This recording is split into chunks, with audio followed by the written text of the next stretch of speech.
जय श्री हरि। कृष्णं नारायणं वंदे, कृष्णं वंदे व्रजप्रियं, कृष्णं द्वैपायनं वंदे, कृष्णं वंदे पृथासुतं।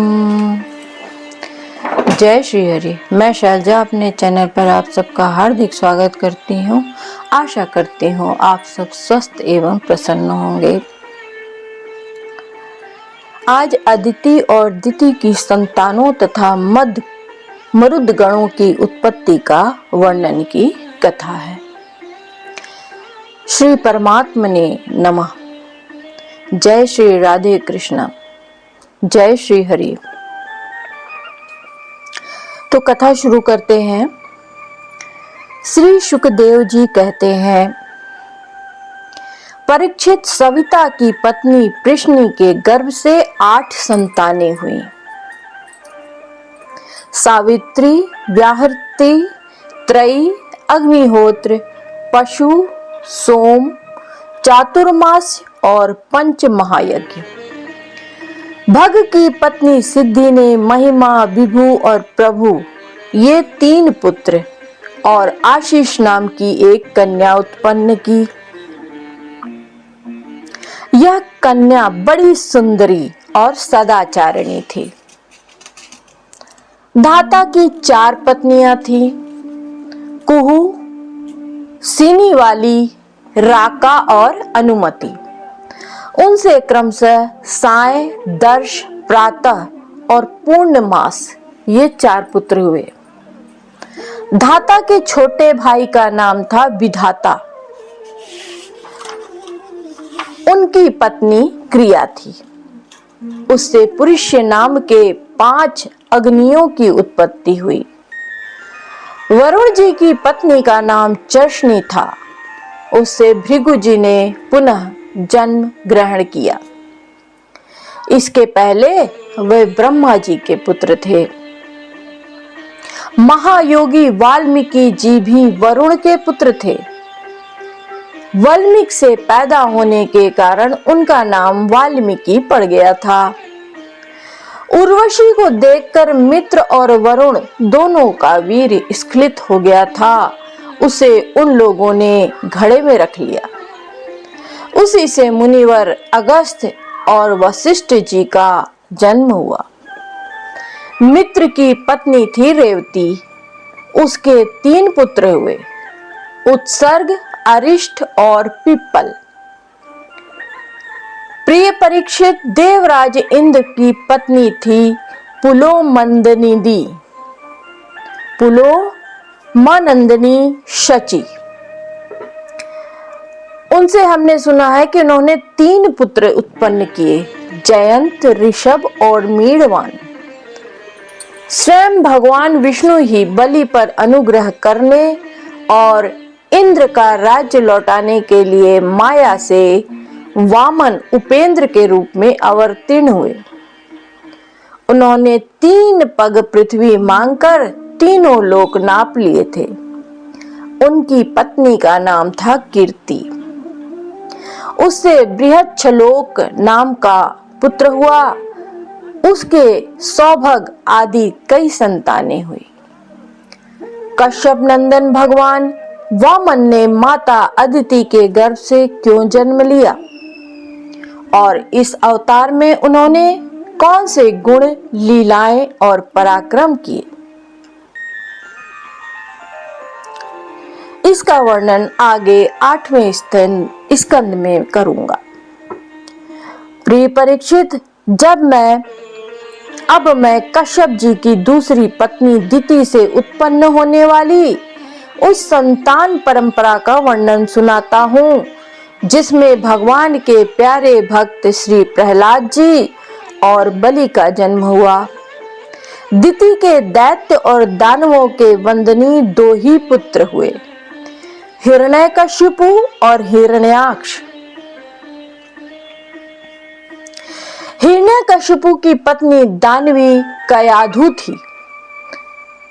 उसके पिता जंभ ने उसका विवाह हिरण्यकशिपु से कर दिया। कयाधु के 4 पुत्र हुए, संहद, अनुहद, हाद और प्रहलाद। संहाद, अनुहाद, हाद और प्रहलाद। इनकी सिंहिका नाम की एक बहन भी थी। उसका विवाह विप्रचिति नामक दानव से हुआ। उससे राहु नाम के पुत्र की उत्पत्ति हुई। यह वही राहु है जिसका सिर अमृत पान के समय मोहिनी रूपधारी भगवान ने चक्र से काट लिया था। संहाद की पत्नी थी कृति। उससे पंचजन नामक पुत्र उत्पन्न हुआ। हाद की पत्नी थी धमनी। उसके 2 पुत्र हुए, वातापी और इलवल। इस इलवल ने ही महर्षि अगस्त्य के आतिथ्य के समय वातापी को पकाकर उन्हें खिला दिया था। अनुहाद की पत्नी सुरम्या थी।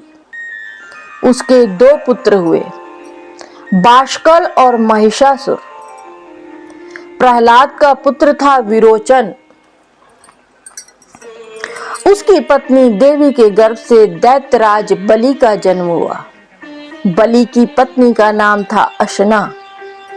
उससे बाण आदि 100 पुत्र हुए। दैत्यराज बलि की महिमा गान करने योग्य है। उसे मैं आगे 8वें स्कंद में सुनाऊंगा। बलि का पुत्र बाणासुर भगवान शंकर की आराधना करके उनके गणों का मुखिया बन गया। आज भी भगवान शंकर उसके नगर की रक्षा करने के लिए उसके पास ही रहते हैं। दिति के हिरण्यकशिपु और हिरण्याक्ष के अतिरिक्त 49 पुत्र और थे। उन्हें मरुदगण कहते हैं। वे सब निःसंतान रहे। देवराज इंद्र ने उन्हें अपने ही समान देवता बना लिया। राजा परीक्षित ने पूछा, भगवान मरुदगण ने ऐसा कौन सा सत्कर्म किया था जिसके कारण वे अपने जन्मजात असुरोचित भाव को छोड़ सके और देवराज इंद्र के द्वारा देवता बना लिए गए? ब्राह्मण, मेरे साथ यहाँ की सभी ऋषि मंडली यह बात जानने के लिए अत्यंत उत्सुक हो रही है। अतः आप कृपा करके विस्तार से वह रहस्य बतलाइए। सूत जी कहते हैं, शौनक जी, राजा परीक्षित का एक प्रश्न थोड़े शब्दों में बड़ा सार गर्भित था। उन्होंने बड़े आदर से पूछा भी था। इसलिए सर्वज्ञ श्री शुकदेव जी महाराज ने बड़े ही प्रसन्न चित्त से उनका अभिनंदन करके यूं कहा। श्री शुकदेव जी कहने लगे, परीक्षित, भगवान विष्णु ने इंद्र का पक्ष लेकर दिति के दोनों पुत्र हिरण्यकशिपु और हिरण्याक्ष को मार डाला। अतः दिति शोक की आग से उद्दीप्त क्रोध से जलकर इस प्रकार सोचने लगी, सचमुच इंद्र बड़ा विषयी, क्रूर और निर्दयी है। राम राम, उसने अपने ही भाइयों को मरवा डाला। वह दिन कब होगा जब मैं भी उस पापी को मरवाकर आराम से सोऊंगी। लोग राजाओं के, देवताओं के शरीर को प्रभु कहकर पुकारते हैं, परंतु एक दिन वह कीड़ा, विष्ठा या राख का ढेर हो जाता है। इसके लिए जो दूसरे प्राणियों को सताता है, उसे अपने सच्चे स्वार्थ या परमार्थ का पता नहीं है, क्योंकि इससे तो नरक में जाना ही पड़ेगा। मैं समझती हूँ इंद्र अपने शरीर को नित्य मानकर मतवाला हो रहा है। उसे अपने विनाश का पता ही नहीं। अब मैं वह उपाय करूंगी जिससे मुझे ऐसा पुत्र प्राप्त हो जो इंद्र का घमंड चूर चूर कर दे।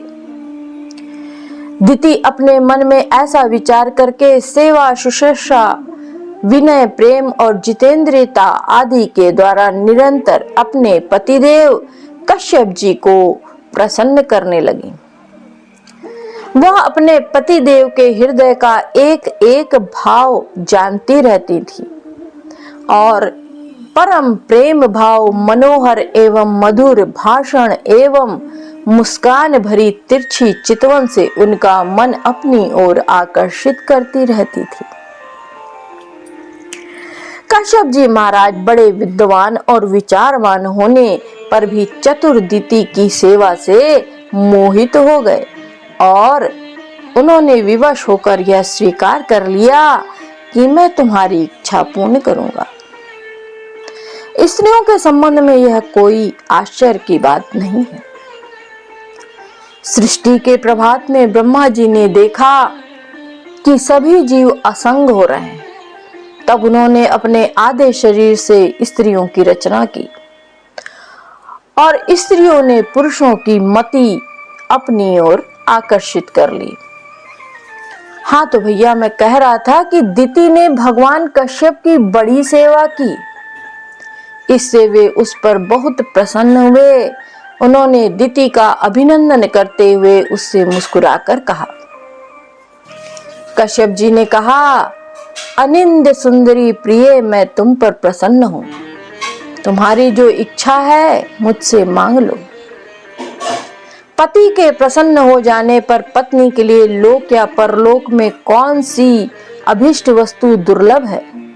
शास्त्रों में यह बात कही गई है कि पति ही स्त्रियों का परमाराध्य इष्ट देव है। प्रिय लक्ष्मीपति भगवान वासुदेव ही समस्त प्राणियों के हृदय में विराजमान है। विभिन्न देवताओं के रूप में नाम और रूप के भेद से उन्हीं की कल्पना हुई है। सभी पुरुष चाहे किसी भी देवता की उपासना करें, उन्हीं की उपासना करते हैं। ठीक वैसे ही स्त्रियों के लिए भगवान ने पति का रूप धारण किया है। वे उनकी उसी रूप में पूजा करती हैं। इसलिए प्रिय, अपना कल्याण चाहने वाली पतिव्रता स्त्रियां अनन्य प्रेम भाव से अपने पतिदेव की ही पूजा करती हैं, क्योंकि पतिदेव ही उनके परम प्रियतम आत्मा और ईश्वर है। कल्याणी, तुमने बड़े प्रेम भाव से भक्ति से मेरी वैसी ही पूजा की है। अब मैं तुम्हारी सब अभिलाषाएं पूर्ण कर दूंगा। अस्तियों के जीवन में ऐसा होना अत्यंत दुर्लभ है। दिति ने कहा, ब्राह्मण इंद्र ने विष्णु के हाथों मेरे दोनों पुत्र मरवाकर मुझे निपूती बना दिया है। इसलिए यदि आप मुझे मुंह मांगा वर देना चाहते हैं तो कृपा करके एक ऐसा अमर पुत्र दीजिए जो इंद्र को मार डाले। परीक्षित दिति की बात सुनकर कश्यप जी खिन्न होकर पछताने लगे। वे मन ही मन कहने लगे, हाय हाय, आज मेरे जीवन में बहुत बड़े अधर्म का अवसर आ पहुंचा। देखो तो सही, अब मैं इंद्रियों के विषयों में सुख मानने लगा हूं। स्त्री रूपिणी माया ने मेरे चित्त को अपने वश में कर लिया है। हाय हाय, आज मैं कितनी दीनहीन अवस्था में हूं। अवश्य ही अब मुझे नरक में गिरना पड़ेगा। इस स्त्री का कोई दोष नहीं, क्योंकि इसने अपने जन्मजात स्वभाव का ही अनुसरण किया है। दोष मेरा है जो मैं अपनी इंद्रियों को अपने वश में न रख सका। अपने सच्चे स्वार्थ और परमार्थ को न समझ सका। मुझ मूढ़ को बार बार धिक्कार है। सच है, स्त्रियों के चरित्र को कौन जानता है। इनका मुंह तो ऐसा होता है जैसे शरद ऋतु का खिला हुआ कमल। बातें सुनने में ऐसी मीठी लगती हैं, ऐसी मीठी होती हैं मानो अमृत घोल रखा हो, परंतु हृदय वह तो इतना तीखा होता है कि मानो छुरे की पैनी धार हो। इसमें संदेह नहीं कि स्त्रियां अपनी लालसाओं की कठपुतली होती हैं। सच पूछो तो वे किसी से प्यार नहीं करती। स्वार्थवश वे अपने पति, पुत्र और भाई तक को मार डालती हैं या मरवा डालती हैं। अब तो मैं कह चुका हूं कि जो तुम मांगोगी दूंगा। मेरी बात झूठी नहीं होनी चाहिए, परंतु इंद्र भी वध करने योग्य नहीं है। अच्छा, अब इस विषय में मैं यह युक्ति करता हूं।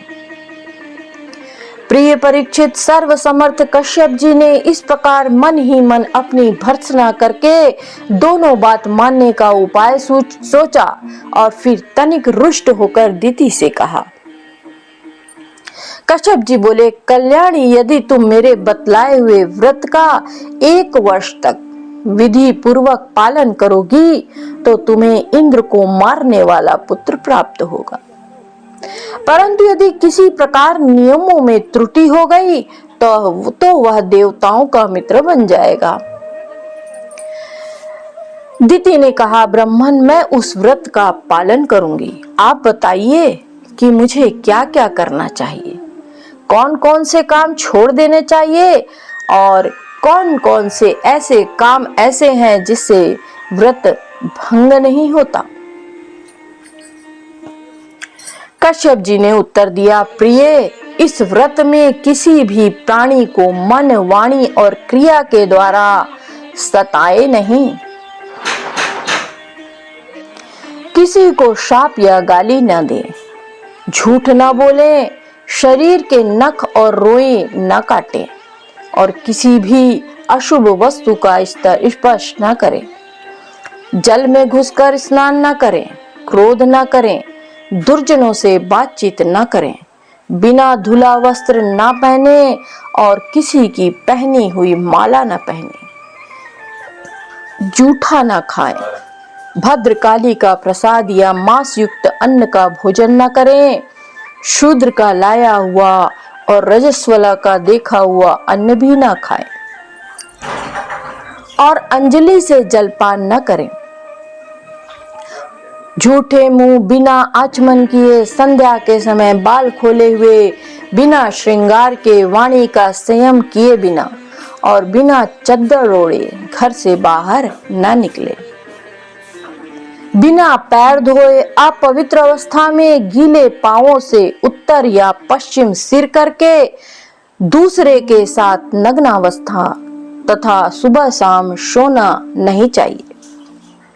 इस प्रकार इन निषिद्ध कर्मों का त्याग करके सर्वदा पवित्र रहें, धुला हुआ वस्त्र धारण करें और सभी सौभाग्य के चिन्हों से सुसज्जित रहें। प्रातः काल कलेवा करने के पहले ही गाय, ब्राह्मण, लक्ष्मी जी और भगवान नारायण की पूजा करें। इसके बाद पुष्पमाला, चंदन आदि सुगंध द्रव्य, नैवेद्य और आभूषण आदि से सुहागनी स्त्रियों की पूजा करें तथा पति की पूजा करके उसकी सेवा में संलग्न रहें और यह भावना करती रहें कि पति का तेज मेरी कोख में स्थित है। प्रिय, इस व्रत का नाम पुंसवन है। यदि 1 वर्ष तक तुम इसे बिना किसी त्रुटि के पालन करोगी तो तुम्हारी कोख से इंद्रघाती पुत्र उत्पन्न होगा। परीक्षित दिति बड़ी मनस्विनी और दृढ़ निश्चय वाली थी। उसने बहुत ठीक कहकर उनकी आज्ञा स्वीकार कर ली।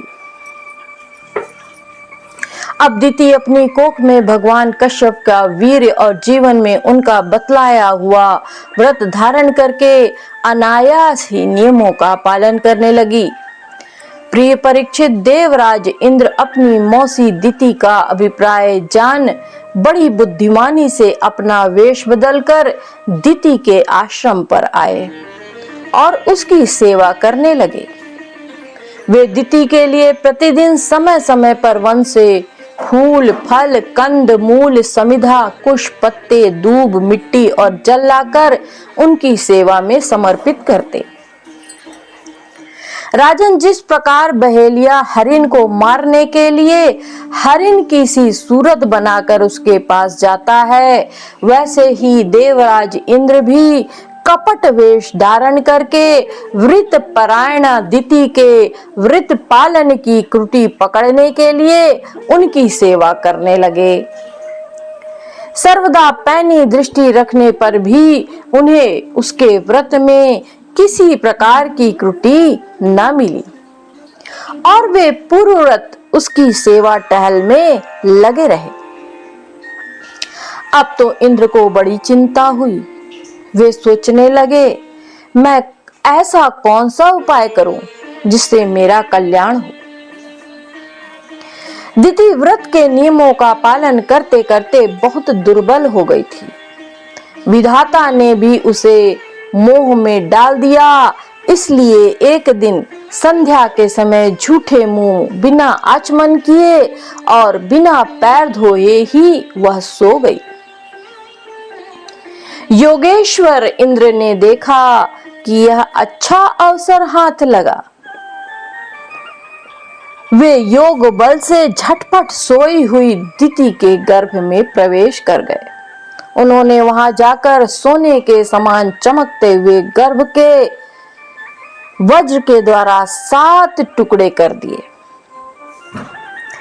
जब वह गर्भ रोने लगा तब उन्होंने मत रो करके यह कहकर 7 टुकड़ों में से एक एक के और भी 7 टुकड़े कर दिए। राजन, जब इंद्र उनके टुकड़े टुकड़े करने लगे तब उन सबों ने हाथ जोड़कर इंद्र से कहा, देवराज, तुम हमें क्यों मार रहे हो? हम तो तुम्हारे भाई मरुदगण हैं। तब इंद्र ने अपने भावी अनन्य प्रेमी पार्षद मरुदगण से कहा, अच्छी बात है, तुम लोग मेरे भाई हो, अब मत डरो। परीक्षित, जैसे ही अश्वत्थामा के ब्रह्मास्त्र से तुम्हारा कुछ भी अनिष्ट नहीं हुआ, वैसे ही भगवान श्री हरि की कृपा से दिति का वह गर्भ वज्र के द्वारा टुकड़े टुकड़े होने पर भी मरा नहीं। इसमें तनिक भी आश्चर्य की बात नहीं है, क्योंकि जो मनुष्य एक बार भी आदि पुरुष भगवान नारायण की आराधना कर लेता है, वह उसकी समानता प्राप्त कर लेता है। फिर दिति ने कुछ ही दिन कम 1 वर्ष तक भगवान की आराधना की थी। अब वे 49 मरुदगण इंद्र के साथ मिलकर 50 हो गए। इंद्र ने भी सौतेली माता के पुत्रों के साथ शत्रु भाव न रखकर उन्हें सोमपाई देवता बना लिया। जब दिति की आंख खुली तब उसने देखा कि उसके अग्नि के समान तेजस्वी 49 बालक इंद्र के साथ हैं। इससे सुंदर स्वभाव वाली दिति को बड़ी प्रसन्नता हुई। उसने इंद्र को संबोधन करके कहा, बेटा, मैं इस इच्छा से इस अत्यंत कठिन व्रत का पालन कर रही थी। तुम अदिति के पुत्रों को भयभीत करने वाला पुत्र उत्पन्न हो। मैंने केवल एक ही पुत्र के लिए संकल्प किया था, फिर ये 49 पुत्र कैसे हो गए? बेटा इंद्र, यदि तुम्हें इसका रहस्य मालूम हो तो सच सच मुझे बतला दो, झूठ न बोलना। इंद्र ने कहा, माता, मुझे इस बात का पता चल गया था कि तुम किस उद्देश्य से व्रत कर रही हो, इसलिए अपना स्वार्थ सिद्ध करने के उद्देश्य से मैं स्वर्ग छोड़कर तुम्हारे पास आया। मेरे मन में तनिक भी धर्म भावना नहीं थी, इसी से तुम्हारे व्रत में त्रुटि होते ही मैंने उस गर्भ के टुकड़े टुकड़े कर दिए। पहले मैंने उसके 7 टुकड़े किए, तब वे 7 टुकड़े 7 बालक बन गए। इसके बाद मैंने फिर एक एक करके 7 टुकड़े किए, तब भी वे न मरे बल्कि 49 हो गए। यह परम आश्चर्यमय घटना देखकर मैंने ऐसा निश्चय किया कि परम पुरुष भगवान की उपासना की यह कोई स्वाभाविक सिद्धि है। जो लोग निष्काम भाव से भगवान की आराधना करते हैं और दूसरी वस्तुओं की तो बात ही क्या, मोक्ष की भी इच्छा नहीं करते, वे ही अपने स्वार्थ और परमार्थ में निपुण हैं। भगवान जगदीश्वर सबके आराध्य देव और अपनी परम आत्मा ही है। वे प्रसन्न होकर अपने आप तक का दान कर देते हैं। भला ऐसा कौन बुद्धिमान है जो उनकी आराधना करके विषय भोगों का वरदान मांगे। माता जी, ये विषय भोग तो नरक में भी मिल सकते हैं। मेरी स्नेहमयी जननी, तुम सब प्रकार मेरी पूज्या हो। मैंने मूर्खतावश बड़ी दुष्टता का काम किया है, तुम मेरे अपराध को क्षमा कर दो। यह बड़े सौभाग्य की बात है कि तुम्हारा गर्भ खंड खंड हो जाने से, एक प्रकार मर जाने पर भी जीवित हो गया। सुखदेव जी कहते हैं, पर शुद्ध भाव से संतुष्ट हो गई। उससे आज्ञा लेकर देवराज इंद्र ने मरुद गणों के साथ उसे नमस्कार किया और स्वर्ग में चले गए। राजन, यह मरुदगण का जन्म बड़ा ही मंगलमय है। इसके विषय में तुमने मुझसे जो प्रश्न किया था, उसका उत्तर समग्र रूप से मैंने तुम्हें दे दिया। अब तुम और क्या सुनना चाहते हो?